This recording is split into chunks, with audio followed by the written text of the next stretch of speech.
Woodman, weekend was great. Good afternoon.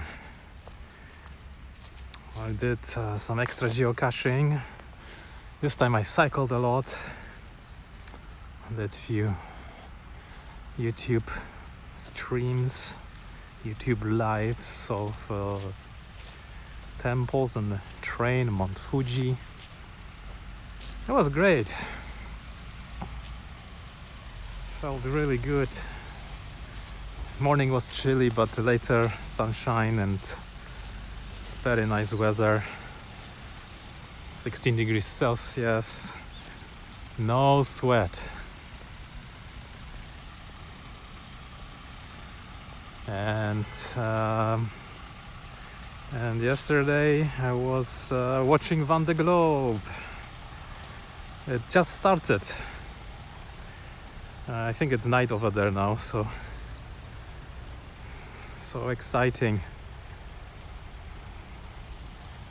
Can't wait to see who wins. I saw just a little bit of those YouTube videos. I want to go back and watch them all. Yeah, go to my YouTube page there, and they're all there.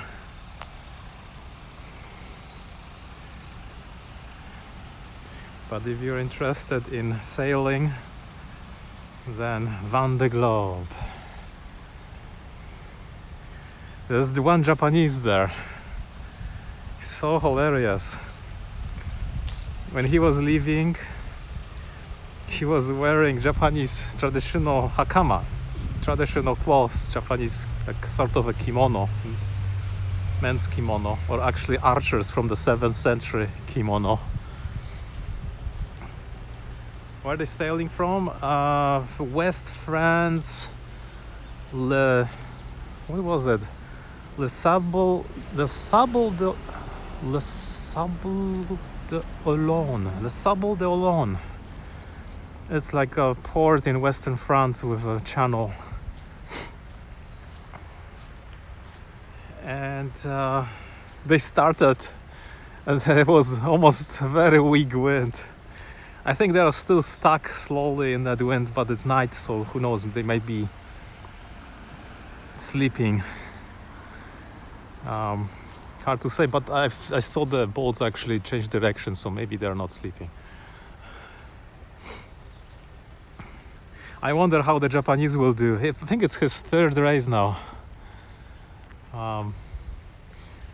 And also the Chinese skipper, he doesn't have one hand. That's absolutely crazy. How can he manage? Can't believe it. Yeah, lots of people were crying while they were saying goodbye to their families at the dock.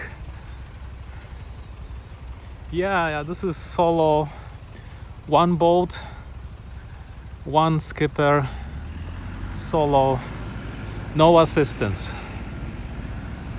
So this is like the most difficult race around the world.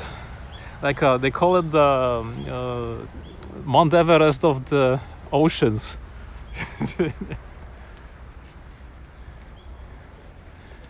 You know, the one boat costs about $80 million. And those are high performance boats, IMOCA 60 class, made for long races, and they're quick. Oh, gee, look at this thing. One of those centipedes, venomous. Yeah, you know, they have all the months to sail and sleep. I don't know how they sleep either. I think they barely get any sleep, especially when it's stormy. It might be that, you know, maybe they don't sleep for days. But when it's stormy, it's brutal. My gosh. Not only it's depressing, you get water splattered on you. It's just like the boat is like rocked like you've never seen. very exciting though. But now, I don't know, maybe they are doing all-nighter because they just started and the winds are very weak, so they're not going very fast. Or barely ever going. Like when the horn started at the beginning, it was like some of those, spinnaker sails didn't even, they got deflated. I think they had to lower them. And there's so many old timers. There's this guy, Jean Le Cam. He's done it, I think, 6 or more times. He's like the oldest guy, 68 years old maybe. I remember him from a long time ago. He was much younger. Now he's just older guy, but looks the same almost. Then the youngest one is a girl, Violette, 23 years old, from France. She's a student, so it's amazing, I think it's her first time to go in the race. The woman was the solo captain, and it showed her getting tossed out of their bunk to this race goes every 4 years, so everybody is really practicing and gearing up for it. And I'm sure there are other races. It's crazy. But it's scary. There used to be a Canadian guy. I don't think they found him or his boat. I think he never came back. He just disappeared. And then one British guy, he drowned, but they found his boat. And of course, lots of injuries. Some people sliced their head on some lever in the boat, or sometimes they need to fix things. I remember there was this French guy. His tooth broke. He must have been eating nuts. They have no refrigeration on it, right? So all their food is freeze dried or just preservable in packets, like nuts, dry stuff. His tooth broke, and he was in such he got fever. He had to take the painkillers, aspirins, ibuprofens. He actually went and found the glue to try to glue that tooth back together. I mean, if you don't repair something, they say you can really quickly die. Or you break ribs, you get thrown, and as doctor says, keep it dry and warm. Well, not on that boat. Not warm, not dry at all. Very bad conditions, really. Especially when you are very far north, where it's freezing. Then I think there used to be an Australian woman. She was crying so much. In the middle of the ocean after the storm, her mast broke and she was done. She was stranded there. Oh my gosh.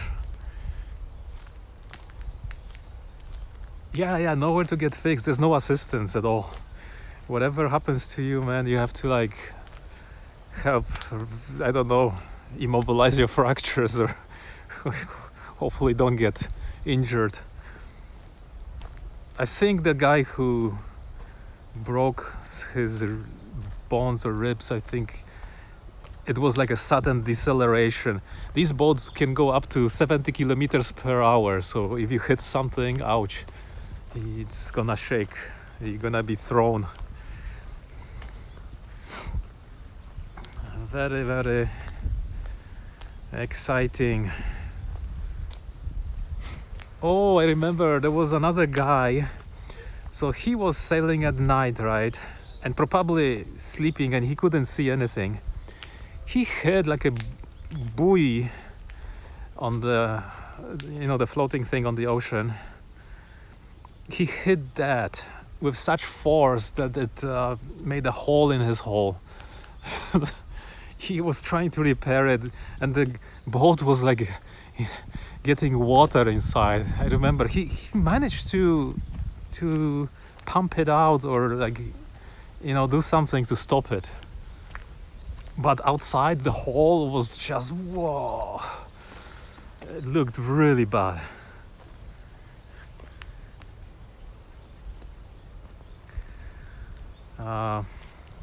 And it's, extremes. Now they are leaving, and it's, winter almost in France. And they're heading south, so they will be changing clothes to summer clothes. But after that, they go to around Antarctic, and that's like they have to have some kind of a wetsuit. I don't know what they even have. Something warm to keep you warm, outside and inside. And you have to go outside sometimes, and probably most of the time, and steer that boat. But the rudder control is also inside as well. And some of these boats are made, differently. They have the specs, but they are made in different way, slightly different. Some are newer, some are older. The young girl, the Violet, she has a boat with all the sponsors. There's McDonald's on it all over the place. I think to enter the race, you have to pay $20,000. And I think it's 11 countries. There's Swiss people, most of them are French. China, Japan, no US or Canada, but England is there. Italy, Mexico maybe.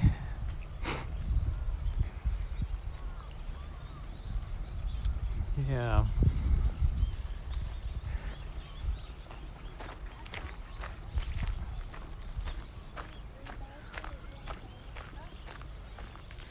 It's really nicely organized. Almost reminds me of Olympics, but at much faster rate. They had a skipper village set up, so the skippers can chill, and people are coming and looking at their boats, and they're giving autographs. 8 million boat, and yeah. And I heard that after the race, the boats are put automatically on sale, so that they can cover their debts. Jeez, that's crazy. Yeah, it's on YouTube under Vendée Globe. They have live, and they also have like short recaps. If you want the full show, it's on live section. If you want the short recaps, it's on in the videos section. And there's everything there before even the race started, and interviews and introduction of the skippers. And then once the race goes on, there are updates. Every skipper, every sometime they send maybe 2-minute video update to tell what they're doing and what's happening. So there's already 1 or 2 there. So far it's like so calm. The boats are kind of moving, but It's actually nice because they started into calm conditions. You know, they didn't have to like be worried that they're gonna cross the start line ahead. Oh, there was one guy after he started, a rope got caught on the keel. He actually caught it in the first hour and went back to get it removed, and I think he's back. Maybe he didn't lose that much, because if he had to do something else, there was some penalty of 4 hours or something like that. I'm not sure. I really like the, you know, the little town they have there in Les Sables d'Olonne. They have beach, they have houses. You can tell like the houses are really old.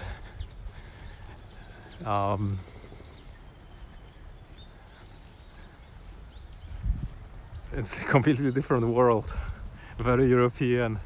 And so many people, you know, they started at 4 a.m. in the morning. So many people came there already to wave the flags and like say goodbye to them. What a fantastic community. Just imagine what happens when the guy arrives. He's like so wasted. Incredibly. But then, you know, he's got all the people and he comes on the boat. There's also virtual map, the tracker on the Vendée Globe website, so you can see who is leading now. They are still very close to each other, so the whole fleet is moving slowly, and every now and then the order is changing.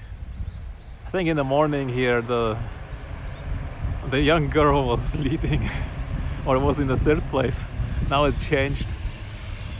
The veteran, the 80-year-old guy, the Jacques Lacam,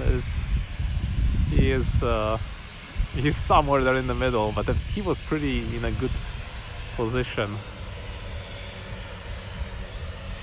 No, before the start, all the engines get sealed. You are not allowed to use that.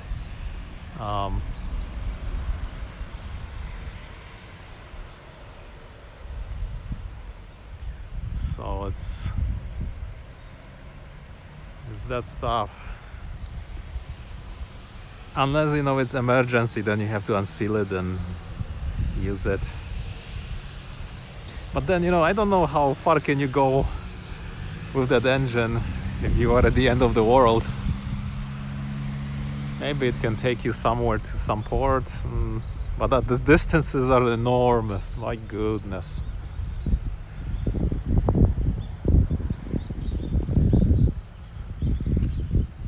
And the equipment inside, you know, they have all the food calculated, how much they eat per day. You know, they need lots of energy. What kind of food? You know, lots of it is freeze-dried, but you don't really bite into it. They said that after a few months, if you don't bite, your muscles in your jaw decrease, and you cannot bite anymore. So I saw some of them were packing, you know, like 200 kilograms of food. It's 45,000 kilometers roughly. That's crazy, unbelievable.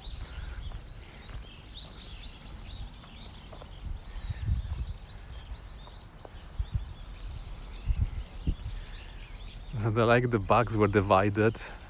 Each bag had like this week, next week, from this week to that week. And they also were mentioning that the food gets boring if you eat stuff like this. But what was nice was the Japanese guy. He came from when he came to the village, right, to talk to all other skippers, he brought them instant rice from Japan. Everybody got a packet, and it was even translated into French and all the other languages, like how to use it. They were pretty impressed. Yeah, I didn't know that, but I heard this happens with people who have artificial teeth. If you don't use those teeth every day, after a few months, you just cannot bite anymore with those teeth anymore, because you just don't lose the power of the muscles in your jaw.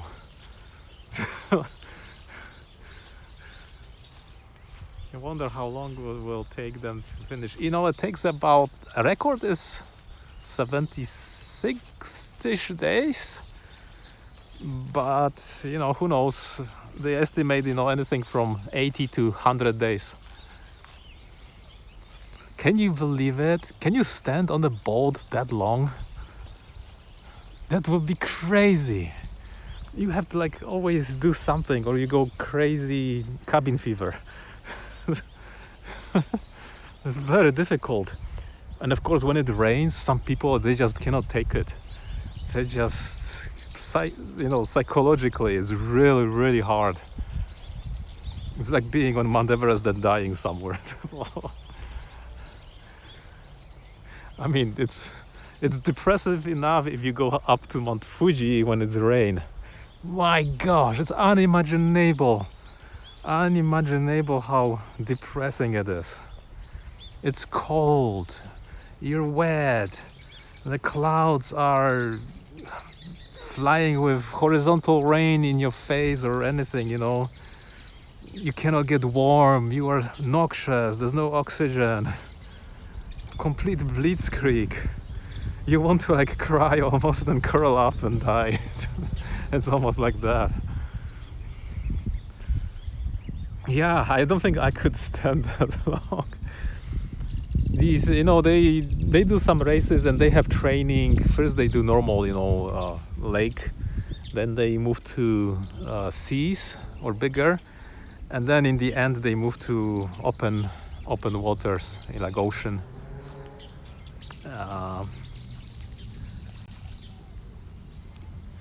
And I guess I still, that girl, she probably has lots of worries, because she's never done it before, and she knows that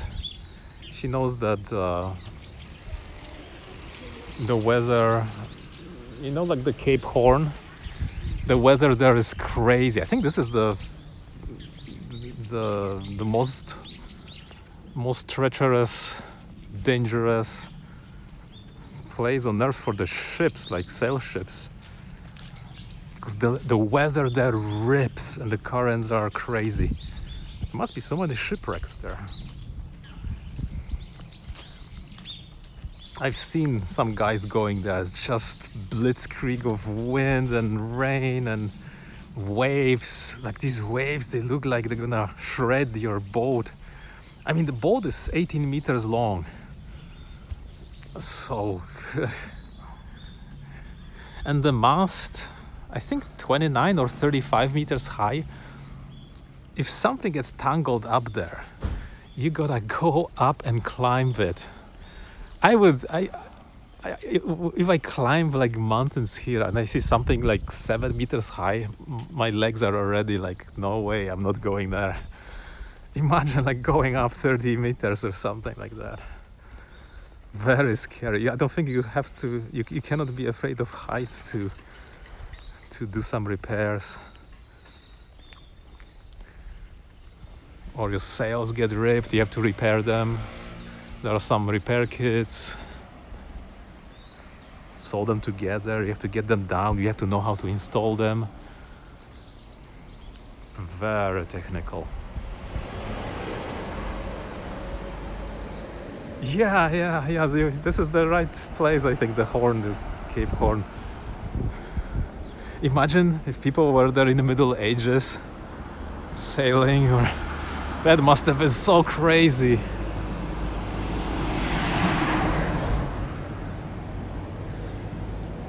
That must have been crazy. Oh, bus.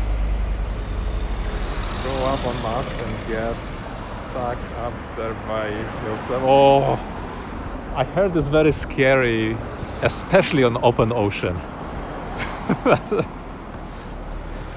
Can you imagine how much that must be shaking if it's not calm? That must be so... Like, you're gonna get seasick? Oh, and the Japanese guy, I heard he gets seasick on the ocean. How the heck did he become a sailor? So even seasick people can be sailors. That's also outstanding.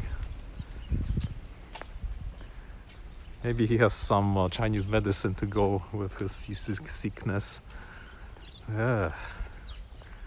I know when I get a migraine and I try to be on the ocean, oh my god, it's very bad. It's very bad. That kind of seasickness is, oh, tough.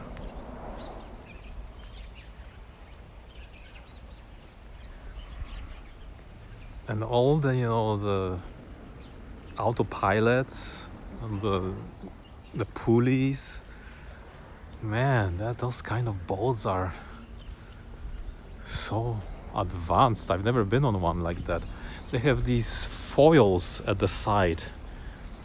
It's like curved pieces of something that comes up from the bottom. And when they hit the right speed, these foils stabilize them on waves, and also stabilize them in general, help them go faster.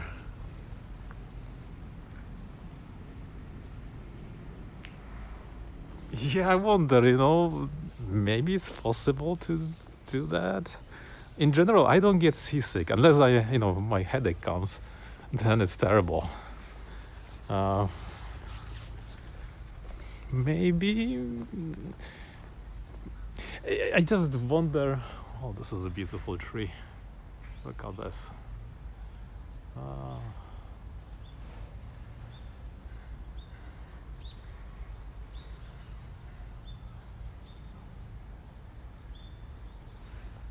I just wonder what happens to you after like a week on the boat and the boat is rocking.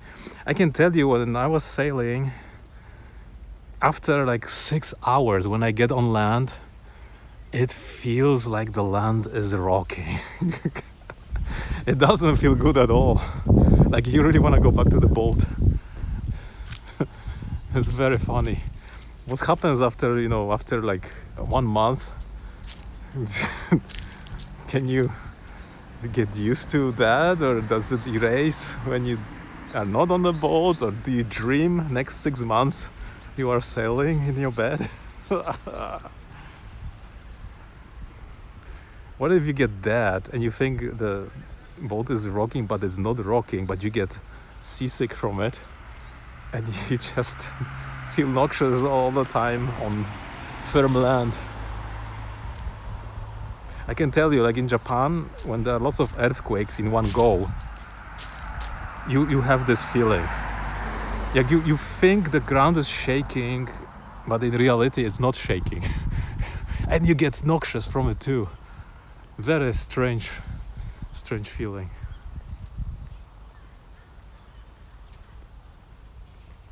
Land was rocking. Yeah. Yeah, it's the same feeling.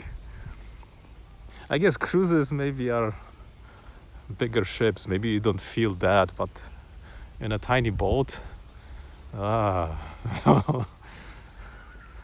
must be a lot of shaking.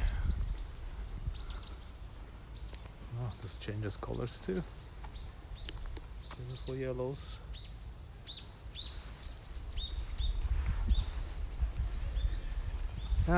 Yeah, we'll see. The race just started, but tensions are high. We'll see who progresses.